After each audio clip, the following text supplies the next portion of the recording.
Hello friends, स्वागत है आप सभी का ऑनलाइन प्रिपेयर चैनल में। फ्रेंड्स, आज के वीडियो में हम बात करेंगे रेलवे के न्यू रिक्रूटमेंट नोटिफिकेशन के ऑनलाइन फॉर्म फिलअप प्रोसेस के बारे में। फ्रेंड्स, आरआरबी यानी कि रेलवे रिक्रूटमेंट बोर्ड के द्वारा एएलपी यानी कि असिस्टेंट लोको पायलट के लिए 5,696 पोस्ट जारी की गई हैं, जिसके लिए आप ऑनलाइन अप्लाई 20 जनवरी 2024 से 19 फरवरी 2024 तक ऑनलाइन अप्लाई कर सकते हैं। और यदि आप एप्लीकेशन फॉर्म में करेक्शन करना चाहते हैं तो 20 फरवरी 2024 से 29 फरवरी 2024 तक ऑनलाइन करेक्शन कर सकते हैं। यहाँ पर आप वैकेंसी से संबंधित सभी डिटेल्स को रीड कर सकते हैं। यदि आप डिटेल नोटिफिकेशन को देखना चाहते हैं तो यदि आप हिंदी में रीड करना चाहते हैं तो हिंदी पे क्लिक करें, और यदि आप इंग्लिश पे रीड करना चाहते हैं तो इंग्लिश पे क्लिक करें। क्लिक करने के बाद इस तरीके से आपका नोटिफिकेशन ओपन हो जाएगा, जिसे आपको रीड कर लेना है। अप्लाई करने के लिए अब हमें अप्लाई ऑनलाइन के सामने क्लिक हियर पे क्लिक करें। क्लिक हियर पे क्लिक करने के बाद इस तरीके से आपका आरआरबी का अप्लाई पोर्टल ओपन हो जाएगा। इसी पोर्टल के माध्यम से हम फॉर्म फिल करेंगे। यदि आप मोबाइल से फॉर्म फिल कर रहे हैं तो वेबसाइट ओपन करने के बाद इस 3 डॉट पे क्लिक करें। इसके बाद डेस्कटॉप साइट पे क्लिक करें। अब आपकी मोबाइल स्क्रीन लगभग कंप्यूटर स्क्रीन के जैसी शो होगी, जिससे आपको फॉर्म फिल करने में आसानी होगी। फॉर्म फिल करने के लिए आपको 3 लाइन पे क्लिक करना है। इसके बाद अप्लाई पे क्लिक करना है। यदि आप कोई फॉर्मेट डाउनलोड करना चाहते हैं तो आप डाउनलोड फॉर्मेट बटन पे क्लिक करें। इसके बाद आपको जो भी डॉक्यूमेंट बनवाना है उस डॉक्यूमेंट पे क्लिक करें और प्रोफार्मा को डाउनलोड करें। अप्लाई करने के लिए अप्लाई बटन पे क्लिक करें। सबसे पहले हमें रजिस्ट्रेशन करना है, इसके बाद लॉगिन करना है। रजिस्ट्रेशन करने के लिए क्रिएट एन अकाउंट पे क्लिक करें। इस तरीके से आपका इंस्ट्रक्शन पेज ओपन हो जाएगा। यहाँ पर आपको सभी डिटेल्स चेक कर लेनी है। यदि आप जनरल कैंडिडेट हैं तो आपको 500 रुपए एग्जामिनेशन फीस पे करना है, जिसमें से आपको 400 रुपए रिफंड कर दिया जाएगा यदि आप फर्स्ट स्टेज सीबीटी में अपीयर होते हैं। यदि आप SC, ST, ex serviceman, female, transgender, minority या फिर ईबीसी कैंडिडेट हैं तो आपको 250 रुपए की एप्लीकेशन फीस पे करना है। और यदि आप भी फर्स्ट स्टेज सीबीटी में अपीयर होते हैं तो आपको 250 रुपए रिफंड कर दिया जाएगा, बैंक चार्जेस काट करके। यहाँ पर आपको एप्लीकेशन फॉर्म फिल करने से सभी इंस्ट्रक्शन दिए हुए हैं, जिसे आपको रीड कर लेना है। सभी इंस्ट्रक्शन रीड करने के बाद इस चेकबॉक्स को टिक करें और प्रोसीड पे क्लिक करें। इस तरीके से आपका रजिस्ट्रेशन पेज ओपन हो जाएगा। अब यहाँ पर आपको सभी डिटेल्स फिल करनी है। क्या आप वर्तमान में किसी आरआरबी या आरआरसी द्वारा प्रतिबंधित हैं? यहाँ पर आपको यस या नो सिलेक्ट करना है। यहाँ पर आप नो ही सिलेक्ट करें। यदि आप यस सिलेक्ट करते हैं तो आप फॉर्म फिल नहीं कर सकते हैं। क्या आपने रिफ्रैक्टिव एरर के लिए लेसिक सर्जरी या फिर अन्य कोई सर्जरी कराया है? यहाँ पर आप यस या नो सिलेक्ट करें। यदि आप यस सिलेक्ट करते हैं तो आप इस वैकेंसी के लिए अप्लाई नहीं कर सकते हैं, इसलिए आप नो ही सिलेक्ट करें। क्या आप पीडब्ल्यूडी कैंडिडेट हैं? यहाँ पर आप यस या नो सिलेक्ट करें। यदि आप यस सिलेक्ट करते हैं तो इस वैकेंसी के लिए पात्र नहीं है। नेशनलिटी सिलेक्ट करें, इंडिया सिलेक्ट करें। अब यहाँ पर आपको पर्सनल इंफॉर्मेशन फिल करना है। यहाँ पर आपको जो पर्सनल इंफॉर्मेशन फिल करनी है वो 10th क्लास मार्कशीट के अकॉर्डिंग फिल करना है। यहाँ पर आप अपना फुल नेम इंटर करें। फुल नेम दोबारा इंटर करें। क्या आपने अपना नाम चेंज किया है तो यहाँ पर आप यस या नो सिलेक्ट करें। यदि आपका नेम चेंज हुआ है तो यहाँ पर एस पे क्लिक करें। आपके पास नेम चेंजेस के लिए गजेटेड नोटिफिकेशन या रिलेवेंट लीगल डॉक्यूमेंट होना चाहिए, जो कि डॉक्यूमेंट वेरिफिकेशन के समय सबमिट करना होगा। I understand and I agree पे क्लिक करें। इसके बाद यहाँ पर चेंज नेम इंटर करें और यहाँ पर दोबारा से चेंज नेम या न्यू नेम इंटर करें। यदि आपका नेम चेंज नहीं हुआ है तो आप नो पे क्लिक करें। इसके बाद यहाँ पर डेट ऑफ बर्थ सिलेक्ट करें। कैलेंडर आइकन पे क्लिक करें। सबसे पहले आपको बर्थ ईयर सिलेक्ट करना है। यहाँ पर आपका जो भी बर्थ ईयर है एरो आइकन पे क्लिक करके आप उसे सिलेक्ट कर लें। इसके बाद आपको मंथ सिलेक्ट करना है। यहाँ पर आप एरो आइकन पे क्लिक करके आप अपना बर्थ मंथ को सिलेक्ट करें। इसके बाद डे सिलेक्ट करें। यहाँ पर आपकी डेट ऑफ बर्थ शो होगी। इसके बाद यहाँ पर दोबारा से डेट ऑफ बर्थ इंटर करें। यहाँ पर आपको मैन्युअली इंटर करना है। जेंडर सिलेक्ट करें। आपका जो भी जेंडर है उसे सिलेक्ट करें। अगेन जेंडर सिलेक्ट करें।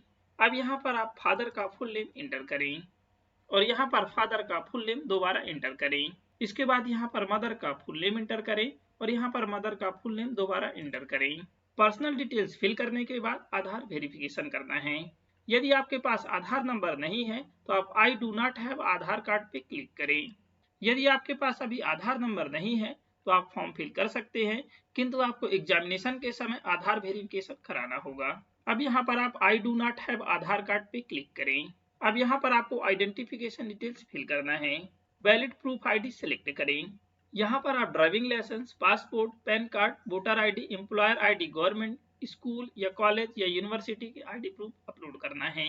आपके पास जो भी आईडी प्रूफ है उस आईडी प्रूफ को यहाँ पर सिलेक्ट करें। इसके बाद यहाँ पर डॉक्यूमेंट नंबर एंटर करना है। आपने जो भी आईडी प्रूफ यहाँ पर सिलेक्ट किया है उसका यहाँ पर आईडी नंबर एंटर करें और यहाँ पर इश्यू अथॉरिटी एंटर करें। आपकी आईडी को किस अथॉरिटी द्वारा इशू किया गया है उस अथॉरिटी को एंटर करें और यहाँ पर आईडी प्रूफ का इशू प्लेस एंटर करना है। इसके बाद यहाँ पर डेट ऑफ इशू सिलेक्ट करना है, यानी कि आपकी आईडी प्रूफ को किस डेट को इशू किया गया है उसे सिलेक्ट करें। यदि आपके पास आधार नंबर है तो आप आधार की ही डिटेल्स फिल करें। यहाँ पर आधार नंबर एंटर करें और वेरीफाई यूजिंग आधार पे क्लिक करें। वेरीफाइंग यूजिंग आधार पे क्लिक करने के बाद इस तरीके से आपका पेज ओपन हो जाएगा। यहाँ पर आपकी 10th क्लास के अकॉर्डिंग डिटेल्स शो हो रही है और यहाँ पर आपको आधार के अनुसार डिटेल्स फिल करना है। यदि आपकी डिटेल्स आधार कार्ड और 10th क्लास की मार्कशीट में सेम है तो आप इस चेक बॉक्स को टिक करें। टिक करने के बाद यहाँ पर आपकी डिटेल्स फिल हो जाएगी। सभी डिटेल्स करेक्ट फिल करने के बाद डिक्लेरेशन चेक बॉक्स को टिक करें। इसके बाद वेरीफाई पे क्लिक करें। वेरीफाई पे क्लिक करने के बाद इस तरीके से शो होगा आधार वेरीफाइड। अब यहाँ पर आपको कॉन्टेक्ट डिटेल्स फिल करना है। ईमेल आईडी एंटर करें। ईमेल आईडी एंटर करने के बाद जनरेट ईमेल ओटीपी पे क्लिक करें। जनरेट ईमेल ओटीपी पे क्लिक करने के बाद आपके ईमेल आईडी पे ओटीपी सेंड कर दिया गया है। उस ओटीपी को यहाँ पर एंटर करना है। यदि आपके मोबाइल नंबर पे ओटीपी प्राप्त नहीं हुआ है तो टाइम लिमिट कंप्लीट होने के बाद रीजनरेट ओटीपी पे क्लिक करके दोबारा से ओटीपी प्राप्त कर सकते हैं। ईमेल पर ओटीपी प्राप्त होने के बाद यहाँ पर ओटीपी इंटर करें। अब यहाँ पर आपको मोबाइल नंबर इंटर करना है। मोबाइल नंबर इंटर करने के बाद जनरेट मोबाइल ओटीपी पे क्लिक करें। जनरेट मोबाइल ओटीपी पे क्लिक करने के बाद आपके मोबाइल नंबर पे ओटीपी प्राप्त होगा। उस ओटीपी को यहाँ पर इंटर करना है। यदि आपके मोबाइल नंबर पे ओटीपी प्राप्त नहीं होता है तो टाइम लिमिट कंप्लीट होने के बाद रीजनरेट ओटीपी पे क्लिक करके ओटीपी प्राप्त कर सकते हैं। ओटीपी प्राप्त होने के बाद यहाँ पर एंटर करें। इसके बाद यहाँ पर पासवर्ड क्रिएट करना है। पासवर्ड की लेंथ आप अपने अकॉर्डिंग रख सकते हैं। पासवर्ड में कम से कम एक कैपिटल लेटर, एक स्मॉल लेटर, एक स्पेशल कैरेक्टर और एक नंबर होना चाहिए। यहाँ पर हम सिंपल के तौर पर पासवर्ड इंटर करके आपको दिखा दे रहे हैं। ये पासवर्ड सिंपल के तौर पर है, आप अपने अकॉर्डिंग पासवर्ड इंटर करें। सेम पासवर्ड आपको कंफर्म पासवर्ड में भी इंटर करना है। पासवर्ड इंटर करने के बाद कैप्चा कोड इंटर करें। यदि आपका कैप्चा कोड रीडेबल नहीं है तो आप रीलोड आइकन पे क्लिक करके न्यू कैप्चा कोड जनरेट कर सकते हैं। इसके बाद यहाँ पर इंटर करें। सभी डिटेल्स फिल करने के बाद preview and create an account पे क्लिक करें। Preview and create an account पे क्लिक करने के बाद इस तरीके से आपका प्रीव्यू पेज ओपन हो जाएगा। यहाँ पर आपकी सभी डिटेल्स शो हो रही हैं, इसे आपको चेक कर लेना है। यदि आपकी कोई भी डिटेल्स इनकरेक्ट फिल हो गई है तो आप एडिट पे क्लिक करके डिटेल्स को करेक्ट कर लें और यदि आपकी सभी डिटेल्स करेक्ट फिल है तो आप इस चेक बॉक्स को टिक करें। इसके बाद क्रिएट एन अकाउंट पे क्लिक करें। यहाँ पर आपने जो भी डिटेल्स फिल की है ईमेल आईडी और मोबाइल नंबर सहित आप उसे चेंज नहीं कर सकते हैं। प्रोसीड पे क्लिक करें। यूजर क्रिएटेड सक्सेसफुल, यानी कि आपका रजिस्ट्रेशन सक्सेसफुल हो चुका है। अब यहाँ से आपको लॉगिन करना है। लॉगिन करने के लिए यहाँ पर आप मोबाइल नंबर या ईमेल आईडी एंटर करें।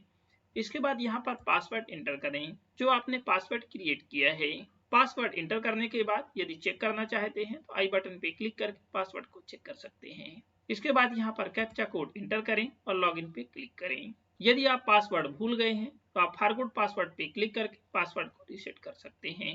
लॉगिन पे क्लिक करने के बाद इस तरीके से आपका डैशबोर्ड ओपन हो जाएगा।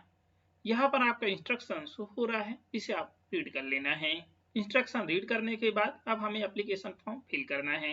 एप्लीकेशन फॉर्म फिल करने के लिए ऑनलाइन एप्लीकेशन या फिर आप यहाँ पर ऑनलाइन एप्लीकेशन पे क्लिक करें। इस तरीके से आपका पेज ओपन हो जाएगा। आरआरबी सिलेक्ट करें। आप जिस भी आरआरबी से फॉर्म फिल करना चाहते हैं उस आरआरबी को सिलेक्ट करें। आपको कौन से आरआरबी से फॉर्म फिल करना है इसके लिए आप नोटिफिकेशन को जरूर रीड करें। आरआरबी सिलेक्ट करने के बाद यहाँ पर पोस्ट और जोन सिलेक्ट करना है।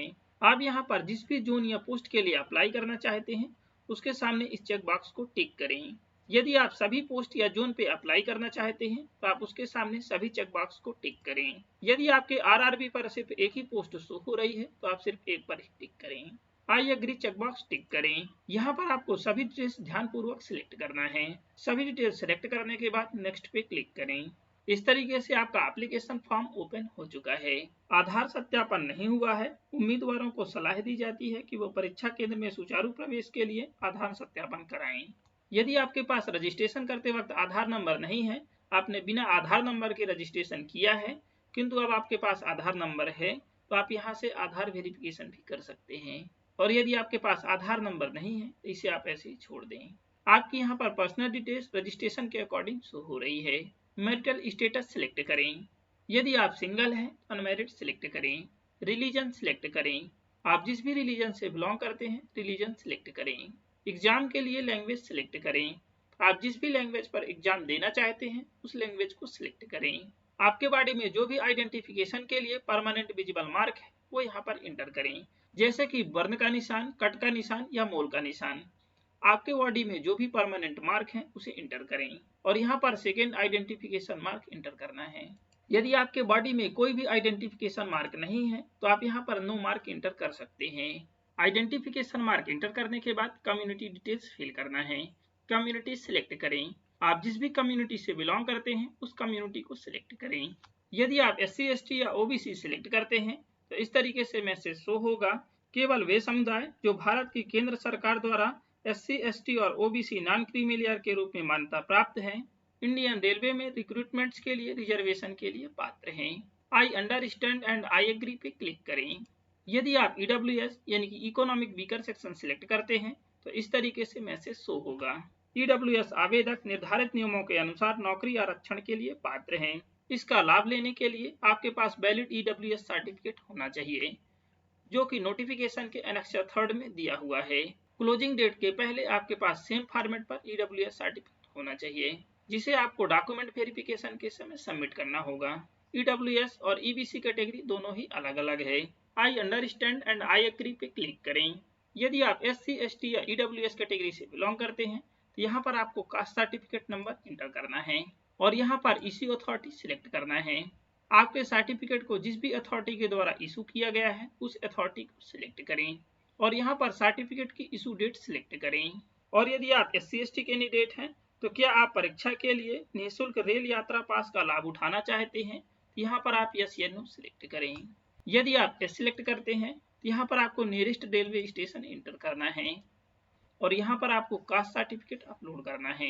यदि आप निःशुल्क रेल पास का लाभ नहीं लेना चाहते हैं तो आप यहाँ पर नो सिलेक्ट करें। यदि आप OBC कम्युनिटी से बिलोंग करते हैं तो क्या आप OBC नॉन क्रीमी लेयर में आते हैं, यहाँ पर आप यस या नो सिलेक्ट करें। यदि आप OBC नॉन क्रीमी लेयर में एस सिलेक्ट करते हैं तो इस तरीके से मैसेज शो होगा। यदि आप OBC नॉन क्रीमी लेयर में आते हैं तो आपके पास वैलिड सर्टिफिकेट होना चाहिए। OBC नॉन क्रीमी लेयर का सर्टिफिकेट और सेल्फ डिक्लेरेशन सर्टिफिकेट आपके नोटिफिकेशन पे दिया हुआ है। I understand and I agree पे क्लिक करें। यदि आप OBC non creamy layer candidate नहीं है तो आप यहाँ पर नो सिलेक्ट करें। यदि आप OBC क्रीमी लेयर कैंडिडेट हैं तो आपको अनरिजर्व की तरह ट्रीट किया जाएगा। I understand and I agree पे क्लिक करें। यदि आप क्रीमी लेयर में आते हैं तो आपको डॉक्यूमेंट की इंफॉर्मेशन फिल नहीं करना है। अब यहाँ पर आपको पोस्टल एड्रेस डिटेल्स फिल करना है। प्रेजेंट एड्रेस फिल करें। स्टेट सिलेक्ट करें। आप जिस भी स्टेट के निवासी हैं उस स्टेट को सिलेक्ट करें। डिस्ट्रिक्ट सिलेक्ट करें। आप जिस भी डिस्ट्रिक्ट के निवासी हैं उसे सिलेक्ट करें। यहाँ पर एड्रेस फिल करें। विलेज, टाउन या सिटी इंटर करें। पिन कोड नंबर इंटर करें। अब यहाँ पर आपको परमानेंट एड्रेस फिल करना है। यदि आपका परमानेंट एड्रेस और प्रेजेंट एड्रेस सेम है तो आप इस चेक बॉक्स को टिक करें। यदि अलग अलग तो आप इसे फिल करें। यहाँ पर हमने जो भी डिटेल्स फिल की है वो सैंपल के तौर पर हैं। आप अपने अकॉर्डिंग डिटेल्स फिल करें। सभी डिटेल्स फिल करने के बाद सेव पे क्लिक करें। आपकी डिटेल्स सेव हो चुकी है। नेक्स्ट पे क्लिक करें। आपकी पर्सनल डिटेल्स सेव हो चुकी है। अब आपको अदर डिटेल्स फिल करना है। क्या आप एक्स सर्विसमैन हैं? यहाँ पर आप यस या नो सिलेक्ट करें। यदि आप यस सिलेक्ट करते हैं तो यहाँ पर आपको सर्विस सिलेक्ट करना है। इसके बाद यहाँ पर रैंक इंटर करना है और यहाँ पर अटेस्टेशन डेट सिलेक्ट करना है। क्या आप अभी भी डिफेंस सर्विस में हैं? यहाँ पर आप यस या नो सिलेक्ट करें। यदि आप यस सिलेक्ट करते हैं तो यहाँ पर आपको टेंटेटिव या एक्सपेक्टेड डिस्चार्ज डेट सिलेक्ट करना है। यदि आप यहाँ पर नो सिलेक्ट करते हैं यहाँ पर आपको डिस्चार्ज डेट सिलेक्ट करना है और यहाँ पर डिस्चार्ज का रीजन सिलेक्ट करना है। इसके बाद यहाँ पर डिस्चार्ज सर्टिफिकेट नंबर इंटर करना है। क्या आपने एक्स सर्विसमैन के तौर पर पुनः रोजगार प्राप्त कर लिया है? यहाँ पर यस या नो सिलेक्ट करें। इसके बाद यहाँ पर सर्विस लेंथ शो होगी। अब यहाँ पर आपको EBC यानी कि इकोनॉमिकली बैकवर्ड क्लास की डिटेल्स फिल करना है। क्या आप EBC सर्टिफिकेट होल्डर हैं? यहाँ पर आप यस या नो सिलेक्ट करें। यदि आप यस सिलेक्ट करते हैं तो आपको फीस में कंसेशन चाहिए, यहाँ पर आप यस या नो सिलेक्ट करें। यदि आप यस सिलेक्ट करते हैं तो यहाँ पर आपको सर्टिफिकेट नंबर इंटर करना है और यहाँ पर इश्यू अथॉरिटी सिलेक्ट करना है और यहाँ पर इश्यू डेट सिलेक्ट करना है। यदि आपको फीस कंसेशन नहीं चाहिए तो आप यहाँ पर नो सिलेक्ट करें और यदि आपके पास EBC सर्टिफिकेट नहीं है तो आप यहाँ पर नो सिलेक्ट करें। क्या आप इंडियन रेलवे के एम्प्लॉय हैं? यहाँ पर आप यस या नो सिलेक्ट करें। यदि आप यस सिलेक्ट करते हैं क्या आप अभी भी वर्किंग है? यहाँ पर आप यस या नो सिलेक्ट करें। यदि आप वर्किंग हैं तो क्या आप कंट्रोलिंग ऑफिसर के पास NOC के लिए आवेदन किया है? यहाँ पर आप यस या नो सिलेक्ट करें। इसके बाद कैटेगरी सिलेक्ट करें, प्लेस ऑफ वर्किंग सिलेक्ट करें और यहाँ पर जोन या यूनिट सिलेक्ट करें। यदि आप इंडियन रेलवे में एम्प्लॉय नहीं हैं तो आप यहाँ पर नो सिलेक्ट करें। क्या आप एम्प्लॉय हैं रेलवे एम्प्लॉय को छोड़ करके? तो यहाँ पर आपको करंट डिपार्टमेंट या ऑर्गेनाइजेशन सिलेक्ट करना है। यदि आप सेंट्रल गवर्नमेंट, स्टेट गवर्नमेंट या PSU में जॉब कर रहे हैं तो आपके पास NOC सर्टिफिकेट होना चाहिए। डॉक्यूमेंट वेरिफिकेशन के समय सबमिट करना होगा। यदि आप करंट एम्प्लॉय नहीं हैं तो आप नॉट एप्लीकेबल सिलेक्ट करें। क्या आपने एक्ट अप्रेंटिसशिप का कोर्स कंप्लीट किया है? यहाँ पर आप यस या नो सिलेक्ट करें। यदि आप यस सिलेक्ट करते हैं तो यहाँ पर आपको ट्रेड सिलेक्ट करना है। आप जिस भी ट्रेड से अप्रेंटिसशिप कंप्लीट किया है उस ट्रेड को सिलेक्ट करें। इसके बाद यहाँ पर ट्रेनिंग स्टार्ट डेट सिलेक्ट करना है और यहाँ पर ट्रेनिंग का लास्ट डेट सिलेक्ट करना है। यहाँ पर आपके ट्रेनिंग का ड्यूरेशन शो होगा। इसके बाद यहाँ पर सर्टिफिकेट नंबर इंटर करें और यहाँ पर सर्टिफिकेट इशू डेट सिलेक्ट करें। अब यहाँ पर आपको फीस रिफंड के लिए बैंक डिटेल्स फिल करना है। यहाँ पर आप अकाउंट होल्डर का फुल नेम इंटर करें। इसके बाद यहाँ पर बैंक अकाउंट नंबर इंटर करें जो कि आपके पासबुक में मेंशन होगा। इसके बाद यहाँ पर बैंक अकाउंट नंबर को कंफर्म करना है, यानी कि दोबारा से अकाउंट नंबर इंटर करें और यहाँ पर IFSC कोड इंटर करें। IFSC कोड इंटर करने के बाद कंफर्म में क्लिक करें। कंफर्म में क्लिक करने के बाद यहाँ पर आपके बैंक का नेम और यहाँ पर आपके बैंक का एड्रेस शो होगा। सभी डिटेल्स फिल करने के बाद सेव पे क्लिक करें। सभी डिटेल्स सेव होने के बाद नेक्स्ट पे क्लिक करें। आपकी अदर डिटेल्स सेव हो चुकी है। अब आपको एजुकेशनल क्वालिफिकेशन डिटेल्स फिल करना है। यहाँ पर ALP यानी कि असिस्टेंट लोको पायलट के लिए एसेंशियल क्वालिफिकेशन दी हुई है। मैट्रिकुलेशन यानी कि 10th के साथ ITI कंप्लीट होना चाहिए इन किसी भी ट्रेड से, या फिर मैट्रिकुलेशन या 10th क्लास पास होना चाहिए और साथ ही एक्ट अप्रेंटिसशिप कंप्लीट होना चाहिए इन किसी भी ट्रेड से, या फिर 3 वर्ष का diploma mechanical, electrical, electronic, automobile या फिर इनके साथ कॉम्बिनेशन ब्रांच में कंप्लीट होना चाहिए। यदि आपने इन संबंधित ब्रांच से इंजीनियरिंग डिग्री कंप्लीट किया है तो भी आप फॉर्म फिल कर सकते हैं।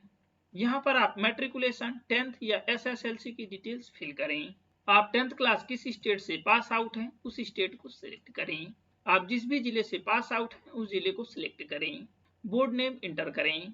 बोर्ड नेम इंटर करने के बाद पासिंग डेट सिलेक्ट करें और यहाँ पर रोल नंबर इंटर करें। सभी डिटेल्स फिल करने के बाद एड पे क्लिक करें। यदि आप 10th की डिटेल्स को एडिट करना चाहते हैं तो एडिट आइकन पे क्लिक करके एडिट कर सकते हैं और यदि आप डिलीट करना चाहते हैं तो डिलीट आइकन पे क्लिक करके डिलीट कर सकते हैं। इसके बाद आप दोबारा ऐड कर सकते हैं।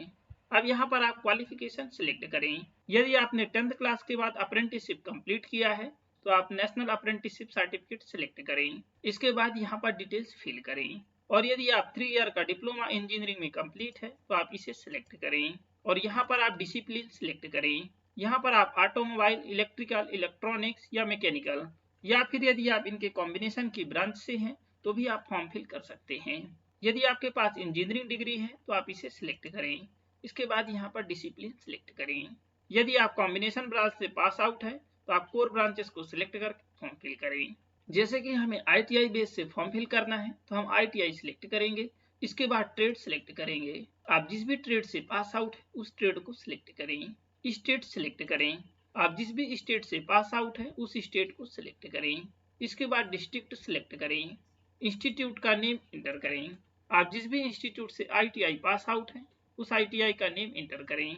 यदि आपने डिग्री या डिप्लोमा पास आउट है तो यहाँ पर डिग्री या डिप्लोमा का इंस्टीट्यूट नेम इंटर करें और यदि आपने अप्रेंटिसशिप कंप्लीट किया है तो आपने अप्रेंटिसशिप किस इंस्टीट्यूट से कंप्लीट किया है उस इंस्टीट्यूट का नेम इंटर करें।